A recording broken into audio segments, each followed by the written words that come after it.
ஓம் சக்தி தாயே போற்றி. என் தங்க குழந்தையே, நாளைய விடியலில் வேண்டுமென்றே உன் மீது வீண்பழி சுமத்தி உன்னை அவமானப்படுத்த வேண்டும் என்று திட்டம் தீட்டிக் கொண்டிருக்கின்றார்கள். என் தங்க குழந்தையே, இன்று நீ அதிக கவனத்தோடு இருக்க வேண்டும் என்பதனை இன்று உன் தாயானவள் உனக்கு சொல்வதற்காக வந்திருக்கின்றேன். இந்த அம்மா சொல்வதனை கேட்டு இவர்களிடத்திலெல்லாம் நீ நிச்சயமாக கவனமாக இருந்து விட்டாய் என்றால் உனக்கு ஏற்படக்கூடிய மிகப்பெரிய ஆபத்திலிருந்து நிச்சயமாக உன்னை நீ பாதுகாத்து கொள்வாய்.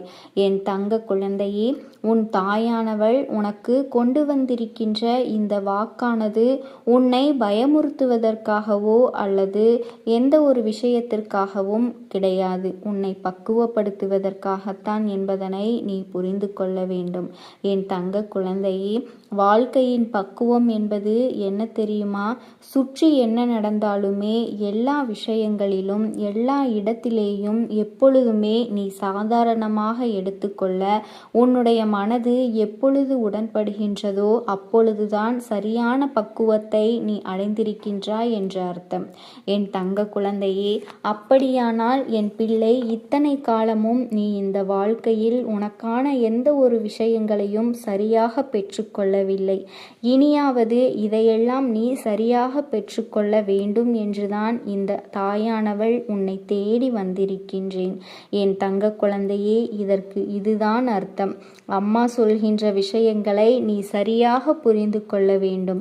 நீ புரிந்து கொள்கின்ற விதத்தில்தான் உன் வாழ்க்கையில் நடப்பது எல்லாமே எதற்கானது என்பதனை உன்னால் புரிந்து கொள்ள முடியும். அப்படியானால்தான் உன்னால் வாழ முடியும். நம்பிக்கையோடு கேட்பவர்களுக்கு இந்த அம்மா கொண்டு வந்த செய்தி என்னவென்று தெரியும். என் அழகு குழந்தையே, இந்த நல்ல நாளில் உன்னுடைய வாழ்க்கையில் வேண்டுமென்றே உனக்கு சோதனைகளை கொடுக்க உன் இல்லத்திற்கு மிகவும் அருகில் இருக்கின்ற ஒரு பெண் உன்னினுடைய இல்லத்தை சுற்றி சுற்றி வந்து கொண்டிருக்கின்ற ஒரு பெண். என் தங்க குழந்தையே, இதை செய்ய போகின்றாள். என் தங்கமே, சில காலமாகவே அவர்களின் நடவடிக்கைகளில் பல மாற்றங்கள் இருக்கின்றது. அது உனக்கே தெரியும். அவர்கள் செய்வது தவறா இல்லையா என்று கூட யோசிப்பது இல்லை. அடுத்தவர்களுக்கு அவர்களினுடைய செயல் வேதனையை கொடுக்குமோ என்று கூட சிந்திப்பது கிடையாது. என் தங்க குழந்தையே, மாறாக அவர்களின் இல்லத்தில் என்ன நடக்கின்றது, அவர்களை எந்த அளவில் நாம் கண்ணீர் சிந்த வைக்க வேண்டும் என்றுதான் யோசித்து கொண்டிருக்கின்றார்கள். என் குழந்தையே, இவர்கள் யோசிக்கின்ற இந்த எண்ணங்களினால் உன்னுடைய வாழ்க்கையில் நடக்கின்ற ஒவ்வொரு செயல்களும் சற்று மாற்றங்களை காண ஆரம்பிக்கின்றது. அக்கம் பக்கத்தில் இருப்பவர்களினுடைய பேச்சுவார்த்தை கூட உன்னோடு சற்று குறைந்துவிட்டது. என் குழந்தையே, இது உனக்கு தெரியாமல் இல்லை. இத்தனை விஷயங்களும் நீ கவனித்து கொண்டுதான் இருக்கின்றாய். ஏனென்றால் உன்னை பற்றி இவர்கள் சொல்கின்ற வார்த்தைகள் ஒவ்வொன்றும் அத்தனை பொய்யானது. ஒரு சிறு துளி அளவு கூட உண்மையான விஷயங்களை இவர்கள் பேசுவது கிடையாது. ஒரு சிறு துளி அளவு கூட உண்மையை பேசிவிட்டால் எங்கே இவர்களுக்கு நல்ல பெயர் கிடைத்து விடுமோ என்று சொல்லித்தான் அப்பட்டமாக ஒரு பொய்யை பேசி கொண்டிருக்கின்றார்கள். இதனை இப்பொழுது உன்னால் தடுத்து நிறுத்தவே முடியாது. ஏனென்றால் இவர்களுக்கு அடைக்கலம் கொடுத்தது நீதானே. அவர்கள் பாவம் என்று நினைத்தது நீதானே. இவர்களை உன் இல்லத்திற்குள் அனுமதித்ததும் நீதானே. என் பிள்ளையே, யாராகவே இருந்தாலும் சரி, இல்லத்திற்குள் அனுமதித்து பேசுவது என்பது சற்று யோசிக்க வேண்டிய ஒரு விஷயமாகத்தான் இருக்கும். எந்த எண்ணங்களோடு இவர்கள் இங்கு வருவார்கள் என்று யாராலுமே சொல்ல முடியாது. நல்லவர்களும் இருப்பார்கள், தீயவர்களும் இருப்பார்கள். எந்த நினைப்போடு இவர்கள் வருவார்கள் என்றும் நமக்கு தெரியாது. ஆனால் சற்றென்று ஒருவரை உள்ளே அழைத்து பேசிவிடக்கூடாது. மாறாக என் பிள்ளையே, நீ இந்த வாழ்க்கையில் எதுவெல்லாம் உனக்கு தெளிவு என்று தெரிகின்றதோ, யாரெல்லாம் உனக்கு உண்மையானவர்கள் என்று புரிகின்றதோ, அவர்களை பற்றி மட்டுமே நீ சரியாக கணித்து கொள்ள வேண்டும். என் தங்க குழந்தையே, அவர்களுக்கு மட்டுமே நீ அனுமதி கொடுக்க வேண்டும் உன் இல்லத்திற்குள். அப்படி இல்லாத பட்சத்தில் இந்த வாழ்க்கையில் நீ என்ன நினைத்தாலுமே அவர்கள் அதற்கு மாறாக எல்லா விஷயங்களையும் உனக்கு வெளியே உன்னை தவறானவர்கள் போல காட்டி விடுகின்றார்கள் மற்றவர்களிடத்தில். அதாவது நீ செய்கின்ற விஷயம் ஒன்றாகவும் அவர்கள் அதனை மற்றவர்களிடம் சொல்கின்ற விஷயம் வேறொன்றாகவும் இருந்து கொண்டிருக்கின்றது. உன் அம்மா சொல்வதனை நிச்சயம் உனக்கு இன்று புரியும் என்று நான் நினைக்கின்றேன். என் குழந்தையே, உன் இல்லத்திற்குள் அவர்களுக்கு அடைக்கலம் கொடுத்ததோடு மட்டுமல்லாமல் நீ செய்கின்ற ஒவ்வொரு செயல்களையும் அவர்களுக்கு நீ தெளிவாக வெளிக்காட்டி கொண்டிருக்கின்றாய். என் செல்ல குழந்தையே, நீ என்ன செய்கின்றாய், ஏது செய்கின்றாய் என்பதனை அவர்களுக்கு நீ வெளிச்சம் போட்டு காட்டிக் கொண்டிருக்கின்றாய். என் குழந்தையே, அதனால்தான் அவர்களுக்கு நீ அப்படி காட்டும் பொழுது அவர்கள் அதனை வெளியில் ஒன்றுக்கு இரண்டாக மாற்றி பேசி அதனை தவறாக திருத்தி விடுகின்றார்கள். என் குழந்தையே, இவர்களை இப்படியெல்லாம் செய்து அதனால் வருகின்ற கெட்ட பெயர் என்பது உன்னால் நிச்சயமாக ஏற்றுக்கொள்ள முடியாத ஒரு விஷயமாக இருந்து கொண்டிருக்கின்றது. உனக்குத்தான் மிகப்பெரிய ஒரு அவப்பேராக இந்த விஷயங்கள் வந்து சேர்ந்து கொண்டிருக்கின்றது. இவர்கள் அதனை அப்படியே மாற்றி பேசுவதும் வீண்பழி சுமத்துவதும் இவர்களுக்கு பொழுதுபோக்காக மாறிவிட்டது. இதில் என்ன கொடுமை என்றால், இவர்கள் பேசுவதைத்தான் மற்றவர்கள் நம்புவதும் நம்மால் ஏற்றுக்கொள்ள முடியாத விஷயமாக இருக்கிறது. எவ்வளவோ தவறுகளை செய்கின்ற இந்த மனிதர்கள் அடுத்தவர்கள் வாழ்க்கையில் ஏற்படுத்துகின்ற பிரச்சனைகளை எல்லாம் நாம் சற்று சிந்தித்து பார்த்தால் நிச்சயமாக இவர்களை எல்லாம் ஒரு பொழுதும் இந்த வாழ்க்கையில் நாம் சேர்த்து கொள்ளவே கூடாது. இவர்களினுடைய உணர்வுகள் எல்லாம் ஒரு நாளும் நம் வாழ்க்கையில் ஈடுபடாது. இது போன்ற மனிதர்களிடத்தில் நீ மிகவும் கவனமாக இருக்க வேண்டிய அவசியம் இருக்கிறது. இதற்கு முன்பு அவர்கள் செய்தது எல்லாம் பெரிய விஷயங்கள் அல்ல. ஆனால் இப்பொழுது அவர்கள் செய்ய துணிந்திருப்பது என்ன தெரியுமா? மிக மிக முக்கியமான ஒரு விஷயம். என் தங்க குழந்தையே, இந்த அம்மா அதனை சொல்லத்தான் இங்கு வந்திருக்கின்றேன். என் தங்கமே, இவர்கள் என்ன நினைக்கின்றார்கள் தெரியுமா?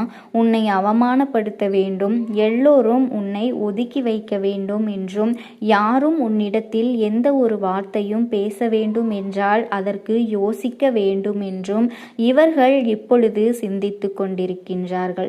உனக்கு என்ன செய்யலாம் என்று இவர்கள் யோசிக்கின்ற இந்த நேரம், என் பிள்ளையே, நீ ஒன்றை மட்டும் தெளிவாக புரிந்து கொள்ள வேண்டும்.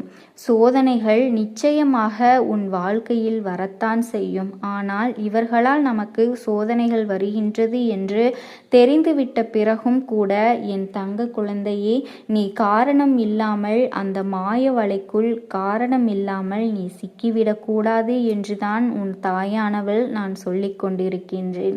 என் பிள்ளையே, உனக்கென்று இருக்கின்ற இந்த வாழ்க்கை ஒரு முறைதான் என்பதனை நீ மறந்துவிடாதே. மீண்டும் இந்த வாழ்க்கை உனக்கு கிடைக்கப் போவது இல்லை. இருக்கின்ற நாட்களில் இந்த வாழ்க்கை மனமகிழ்ச்சியோடும் மன நிறைவோடும் நீ வாழ வேண்டும். என் குழந்தையே, உன் மனதில் இருக்கின்ற எண்ணங்கள் எல்லாமே உனக்கு தெளிவாக இருக்க வேண்டும். எதையெல்லாம் நீ யோசிக்கின்றாயோ அதையெல்லாம் தெளிவாகத்தான் யோசிக்க வேண்டும். என் பிள்ளையே, கஷ்டங்கள் வருகின்ற பொழுதெல்லாம் அதனை நினைத்து நீ கலங்காமல், வேதனைகள் வருகின்ற பொழுதெல்லாம் அதை நினைத்து நீ கலங்கி நிற்காமல், எந்த விஷயத்திற்கும் எல்லாவற்றிற்கும் இந்த மனிதர்கள் எவ்வளவுதான் இடைஞ்சல்களை ஏற்படுத்தினாலும் நாம் செய்கின்ற நல்ல விஷயங்களை ஒரு பொழுதுமே இவர்களிடத்தில் பகிர்ந்து கொள்ளாமல் நமக்கான நல்ல பெயரை நாம் தான் காப்பாற்றி கொள்ள வேண்டும். காப்பாற்றி கொண்டு இருக்க வேண்டும். நல்லது செய்தால்தான் நல்லது நடக்கும் என்று சொல்வார்கள். ஆனால் இந்த மனிதர்கள் நல்ல விஷயத்தையே கெட்ட விஷயமாக திரித்து விடுவார்கள்.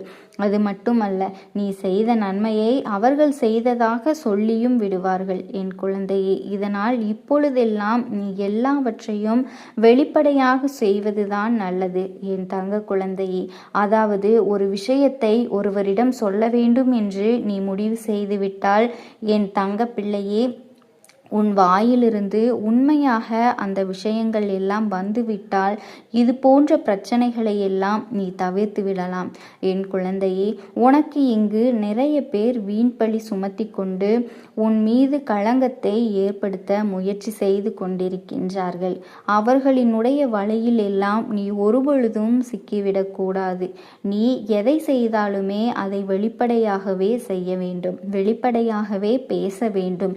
யாரிடத்தில் எந்த ஒரு குற்றம் குறைகளையும் காணாமல் நீ நேர்மையாக நடந்து கொள்ள வேண்டும். இன்னும் சொல்ல போனால் உன் குடும்பத்தில் இருப்பவர்களிடத்தில் நீ மிகவும் எப்பொழுதுமே உண்மையாக இருக்க வேண்டும். வேறு யாரிடமும் எந்த ஒரு உண்மையையும் நீ காட்ட வேண்டும் என்று எந்த ஒரு அவசியமும் கிடையாது. என் தங்க குழந்தையே, முக்கியமாக உன் குடும்ப விஷயத்தை யாரிடமும் நீ சொல்வதை தவிர்த்து. ஓம் சக்தி தாயே போற்றி.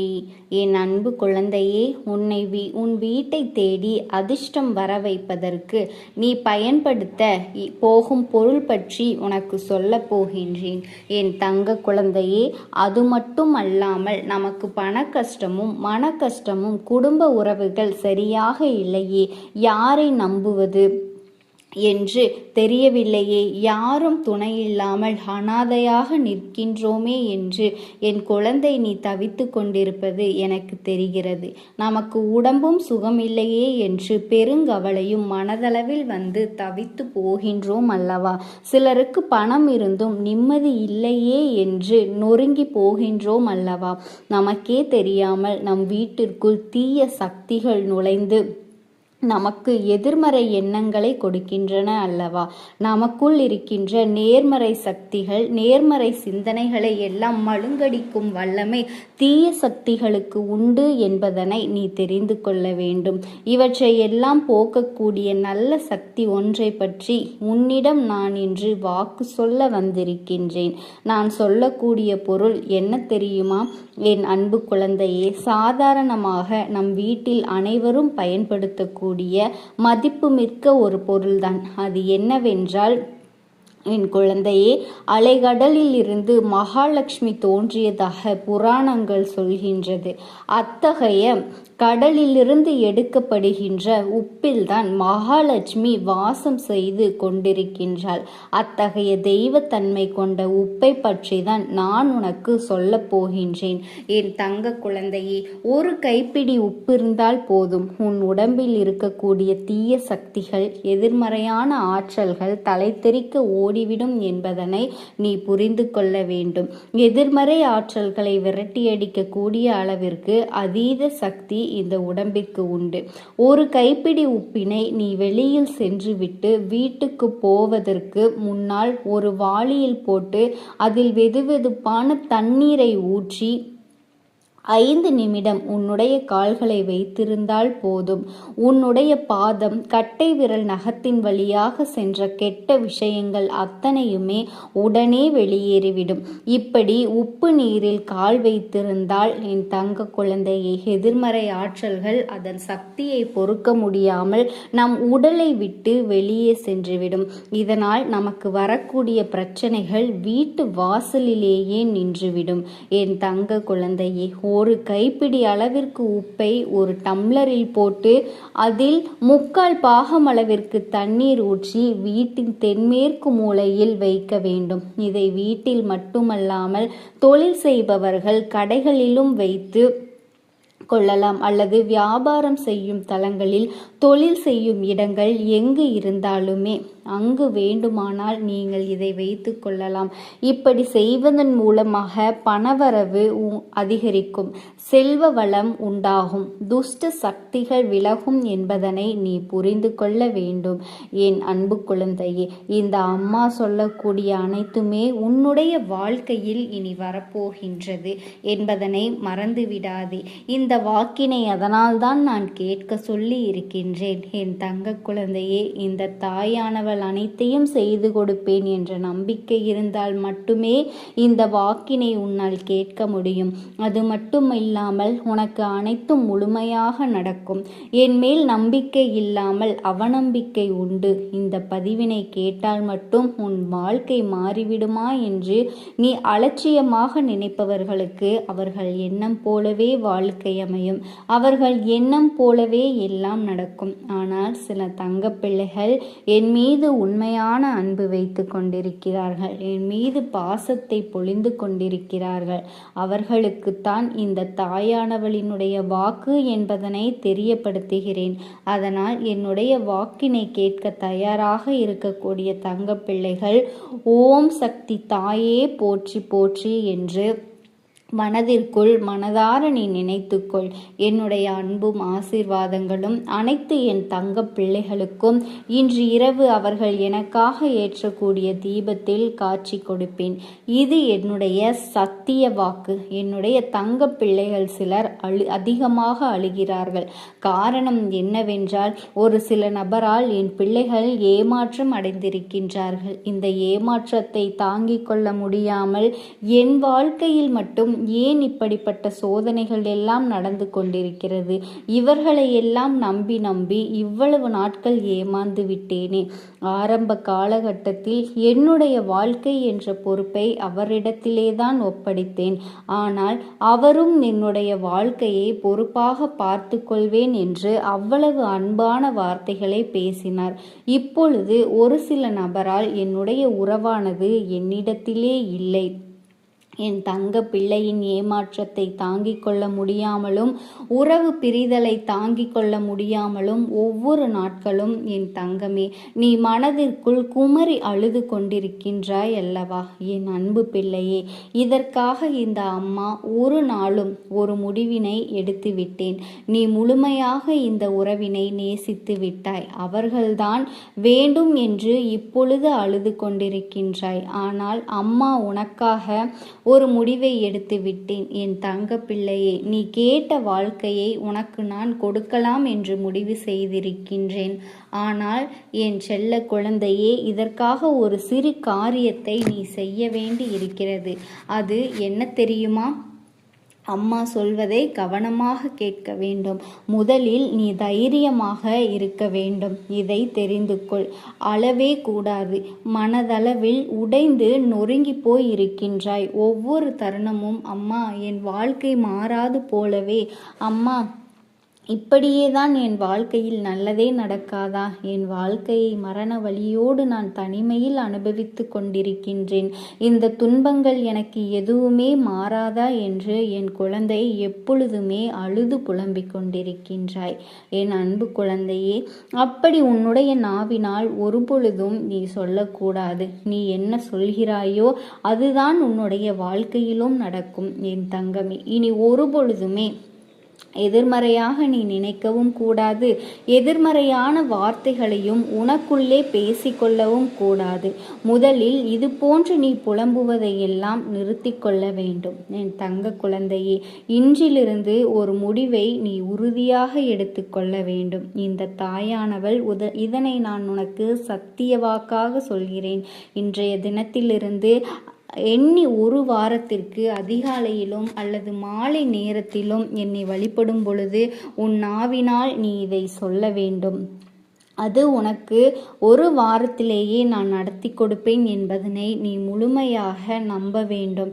என் குழந்தையே, எதை என்னிடத்தில் நீ சொல்கிறாயோ அதை நான் நிச்சயமாக உனக்கு நிறைவேற்றி கொடுப்பேன். வாழ்க்கையில் அதை உனக்கு நிரந்தரமாக இருக்கச் செய்வேன் என்பதனை நீ மறந்து விடாதே.